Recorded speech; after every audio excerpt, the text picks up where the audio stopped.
Chapter जो शुरू करने जा रहे हैं उसका नाम है रिटायरमेंट ऑफ अ पार्टनर। इससे पहले हमने देखा था admission of a partner. Retirement का मतलब होता है अगर कोई बंदा, अगर कोई पार्टनर बिजनेस को छोड़कर जा रहा है तो उस केस में क्या होगा। अगर पहले 3 लोग थे और उसमें से एक छोड़कर जा रहा है, इसका मतलब है जो रेशो है उसमें डेफिनेटली चेंजेस आएंगे। तो सबसे पहला टॉपिक है कि हम नया प्रॉफिट शेयरिंग रेशो कैलकुलेट कैसे करेंगे। इसमें पहला केस दिया हुआ है कि अगर नई profit sharing ratio of remaining partners is not given. वो कहता है कि अगर नए पार्टनर्स की, जो पार्टनर्स बच गए, उनकी नई प्रॉफिट शेयरिंग रेशियो अगर क्वेश्चन में गिवन नहीं है तो हम ये अज्यूम करते हैं that remaining partners continue to share profits and losses in the old ratio.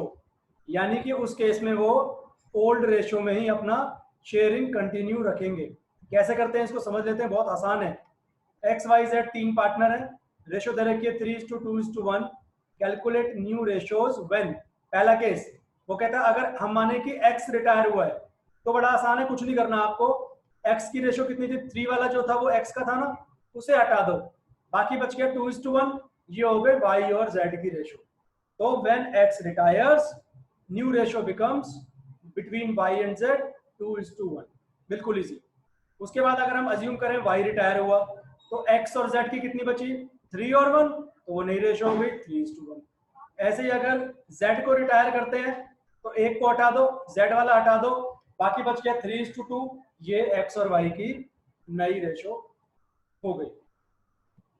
ठीक है, बिल्कुल ऐसे ही देखो एक और चीज देखते हैं। क्वेश्चन हम एबीसी पार्टनर्स हैं, उनकी रेशो दे रखी है 1/2, 1/3, 1/6। सबसे पहले क्या करो, इसको सिंप्लीफाई कर लो। सिंप्लीफाई कैसे, जैसे इन्होंने यहाँ पर कर रखा है, ये रेशो लिखी हुई है, उसके बाद एलसीएम लेके, तो एक्चुअल में रेशो के मीनिंग था 3:2:1।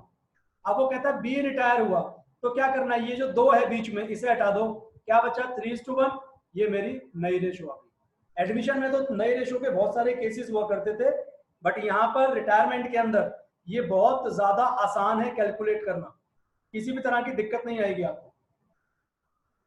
उसके बाद चलते हैं सेकंड केस पे। अब क्या हो सकता है, remaining partners purchase share of retiring partner in some specified proportion. भाई जो पार्टनर जा रहा है उसका हिस्सा जो बचे हुए पार्टनर से वो खरीद लेते हैं अगर किसी पर्टिकुलर प्रोपोर्शन के अंदर, तो उस केस में क्या करना है। और इस केस में आपने क्या करना है, जितना हिस्सा उन्होंने खरीदा वो इनके उनके पुराने वाले हिस्से में ऐड कर देंगे ताकि उनका आज का नया रेशो आ जाए। इसको समझते हैं कैसे कैलकुलेट होगा। देखिए एबीसी 3 पार्टनर है, रेशो दे रखी है 5:4:3।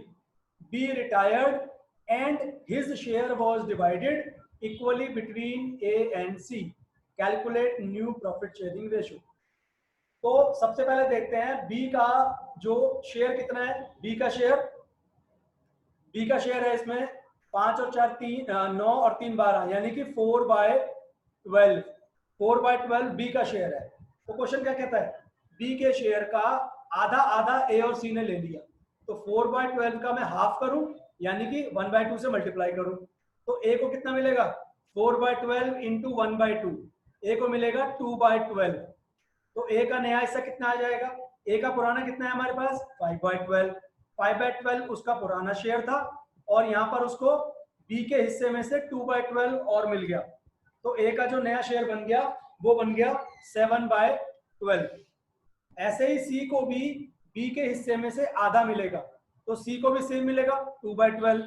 तो सी का जो पुराना शेयर था वो था 3/12, उसमें ऐड कर दूंगा मैं 2/12, तो सी का नया शेयर आ गया 5/12।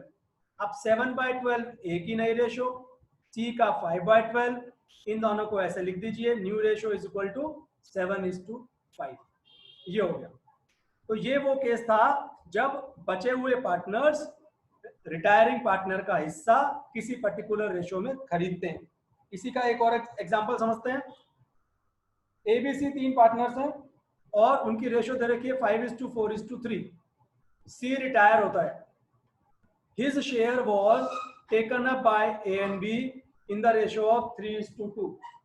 उसका हिस्सा ए और बी ने 3:2 की रेशो में ले लिया।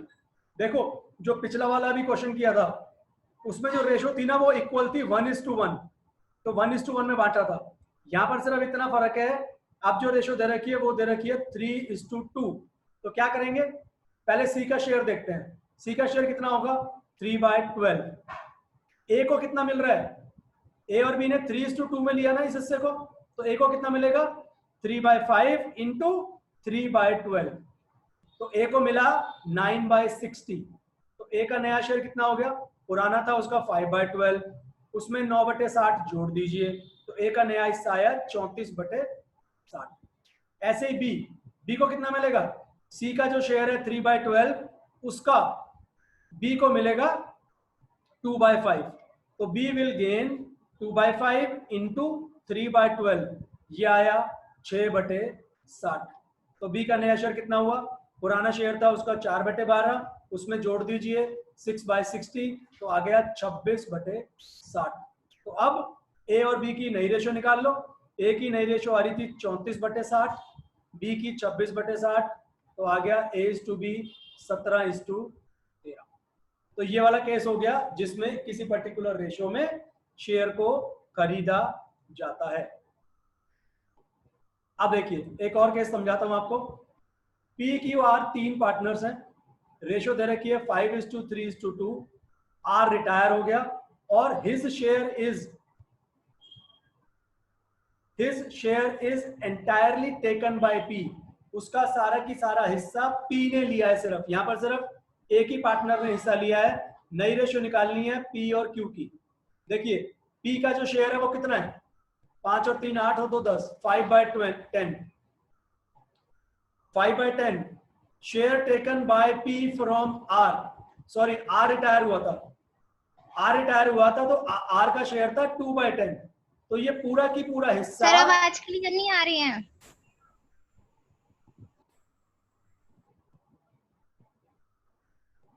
वापस समझाता हूं ये वाला example. P Q R 3 partners हैं, रेशो दे रखी है 5:3:2। आर रिटायर होता है और उसका शेयर पी ले लेता है। तो आर का जो शेयर था वो था 2/10, ये पूरा की पूरा हिस्सा पी ने ले लिया। तो पी का नया शेयर कितना बनेगा, पुराना था उसका 5/10 प्लस कर देंगे उसमें 2/10, तो पी का नया हिस्सा 7/10 आया। और क्यू का जो नया शेयर है, क्यू का शेयर क्योंकि चेंज नहीं हुआ, तो क्यू का जो शेयर पुराना था वही रहेगा 3/10। तो पी और क्यू की नई रेशो आ जाएगी 7:3। ठीक है जी, ये नई रेशो का टॉपिक आपका खत्म हो गया। अब अगले टॉपिक पर चलते हैं, क्योंकि बहुत आसान है इसलिए मैं अगला टॉपिक भी अभी करा रहा हूं आपको। गेनिंग रेशो कैलकुलेट करनी है। एडमिशन वाले चैप्टर के अंदर हम लोग सैक्रिफाइस रेशो कैलकुलेट कर रहे थे, अक्सर ज्यादातर केसेस में सैक्रिफाइसिंग रेशो का काम था। बट इस चैप्टर के अंदर आपको गेनिंग रेशो चाहिए, क्योंकि जब एक पार्टनर चला जाएगा तो पुराने पार्टनर्स को तो फायदा होगा ना, उसका हिस्सा उन लोगों के बीच में बट जाएगा, उनको अब ज्यादा शेयर मिलेगा, इसलिए बोलते हैं वो गेन करेंगे। तो सैक्रिफाइसिंग रेशो का फार्मूला होता था new ratio minus old ratio. Gaining ratio का फार्मूला बनेगा, सॉरी सैक्रिफाइसिंग का होता था ओल्ड माइनस न्यू, गेनिंग का बनेगा न्यू माइनस ओल्ड रेशो। अच्छा पहले ये बताओ टॉपिक कराऊं आगे या 7 क्वेश्चन तक ही रहने दूं आज?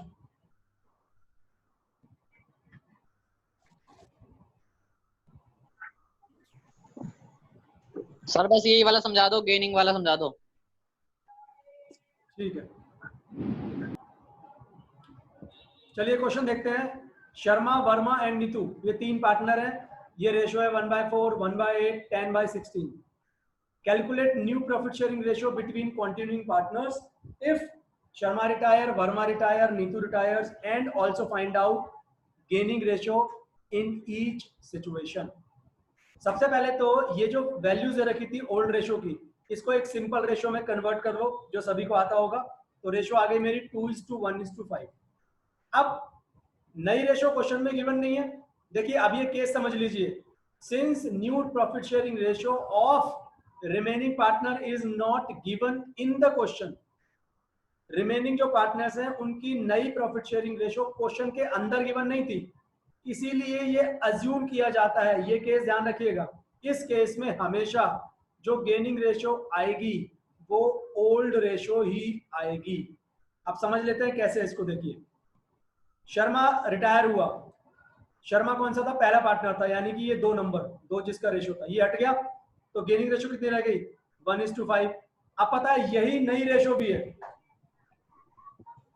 इस वाले केस के अंदर, जिसमें नई रेशियो गिवन नहीं होती क्वेश्चन के अंदर, गेनिंग रेशियो भी, गेनिंग रेशियो ओल्ड रेशियो ही मान लेते हैं, और नई रेशियो में सिखा चुका हूं निकालना कि जो पार्टनर जा रहा है उसको हटा दो, उसको हटाओ, और बाकी जो बचा वो रिमेनिंग पार्टनर्स की नई रेशियो आ गई। तो गेनिंग रेशियो भी इस केस में 1:5 आएगी, और नई रेशियो भी आएगी 1:5।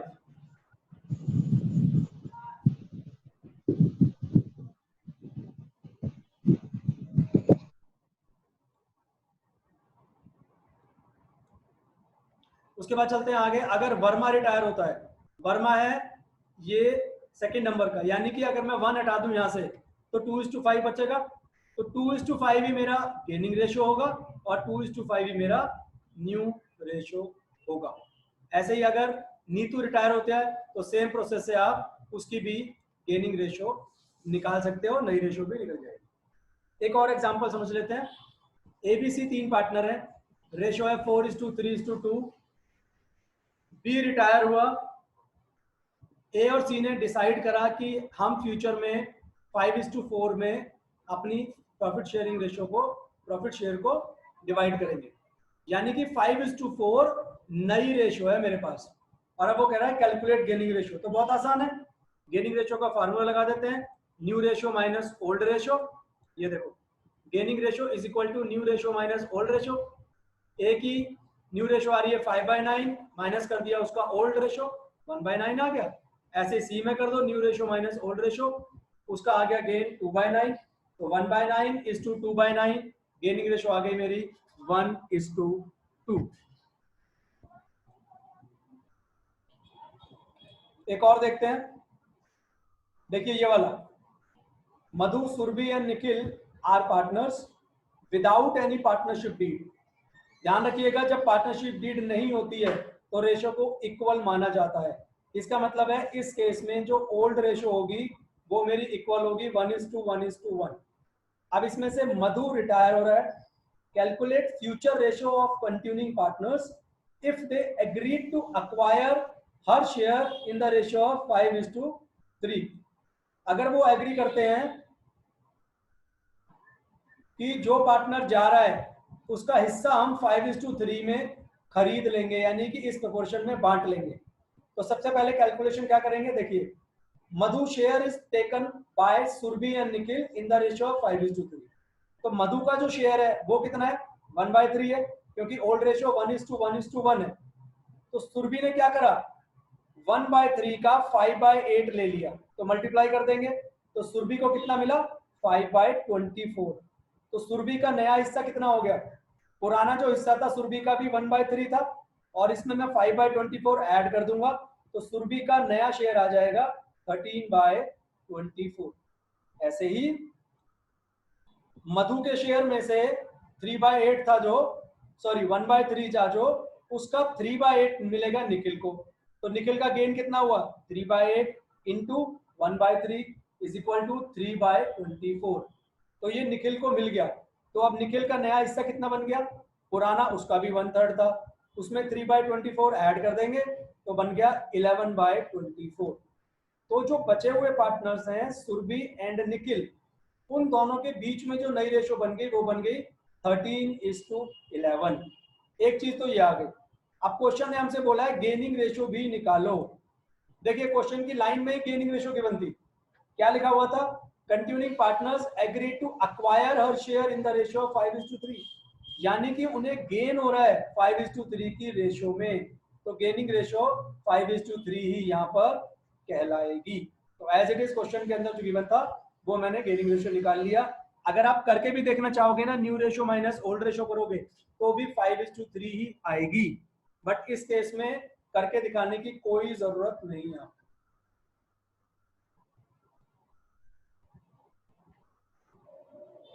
एक और देखते हैं,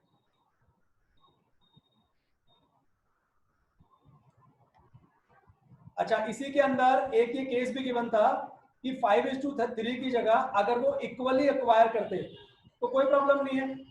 अभी हमने 5/8 और 3/8 से मल्टीप्लाई करा था, अब आप 1/2 और 1/2 से मल्टीप्लाई कर देना और ये सॉल्व हो जाएगा इजीली। इसको आप अपने आप कर देखिएगा। देखिए एक और समझाता हूँ केस। ABC 3 पार्टनर है, रेशियो 2/6, 1/2, 1/6। ए रिटायर हो गया and he surrenders 2/3 of his share in favour of B. उसने अपने शेयर का 2/3 बी को दे दिया और बाकी इन फेवर ऑफ सी, बाकी दे दिया सी को। फाइंड आउट करिए new ratio and gaining ratio. तो यहाँ पर 2/3 जब हमने बी को दिया, इसका मतलब जो बाकी बचा वो बचा 1/3। तो कैसे लिखेंगे? A's share will be divided, यानी कि बी और सी को उसने कितना दिया अपने हिस्से का, 2/3 बी ने ले लिया और 1/3 ले लिया सी ने। तो पहले वाले क्वेश्चन की तरह हो गया ये भी। बी को कितना गेन हुआ है? 2/3 इंटू किसका? जो ए का हिस्सा था। ए का हिस्सा कितना था? 2/6। तो 2/6 का 2/3 ले लिया बी ने। तो बी का नया शेयर कितना आ गया? पुराना था उसका 1/2, ये रहा बी का 1/2 प्लस 2/9। तो अब बी का जो नया हिस्सा बन गया वो बन गया 13/18। ऐसे ही सी कितना गेन करेगा? सी गेन करेगा 1/3 किसका? अगेन ए के शेयर का जो था 2/6। तो सी को मिल गया 1/9। तो सी का नया शेयर कितना हो गया? 1/6 प्लस 1/9 आया 5/18। तो 13/18 एंड 5/18 ये आ गई हमारी नई रेशो, जिसको हम कहेंगे 13:5। अब बात समझते हैं इसमें गेनिंग कैसे निकलेगा। बड़ा इजी है। ए ने क्या करा? अपने हिस्से को 2:1 की रेशो में बी और सी को दे दिया। तो 2:1 मेरी गेनिंग रेशो हो गई। ठीक है जी।